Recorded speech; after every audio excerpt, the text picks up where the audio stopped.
Dans cette vidéo, nous allons ajouter des charges sur la nature comptable liées au coût d'un ordre interne. En effet, après nos imputations, nous nous sommes rendus compte que nous avions un écart de surabsorption. Cet écart est largement explicable car dans la réalité, nous avons d'abord les charges dans notre nature comptable et ensuite nous les répartissons dans notre projet. Toutefois, dans notre démonstration, nous avons d'abord imputé les 100 jours à notre OI. Nous avons donc déchargé des coûts qui n'existaient pas encore en comptabilité.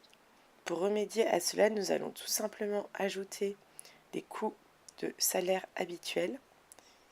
Pour cela, il faut simplement se rendre dans la transaction FB50. On commence ensuite à renseigner en en-tête le libellé de notre transaction.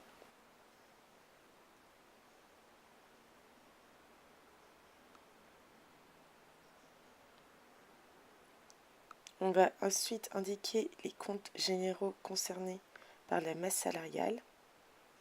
Dans notre cas, il y en a 3.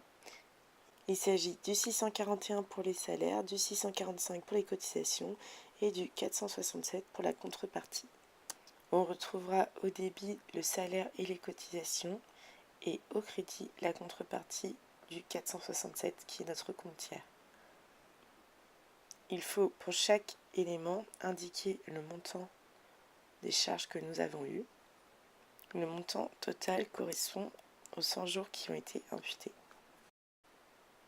Ici, nous faisons référence à des jours d'imputation. S'agissant de salaire, il faut renseigner comme centre de coût le G19 MSP.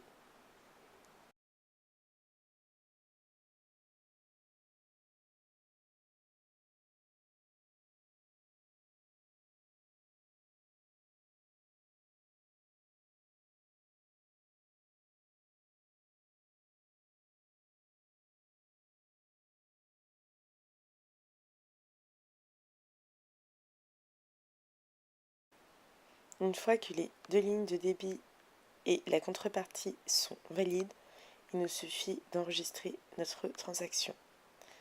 Un message apparaît signifiant que la pièce a bien été comptabilisée.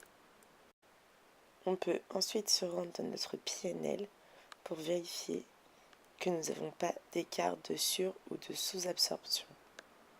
Pour cela, on se rend dans la partie masse salariale prod et on se rend compte que l'écart est bien à 0.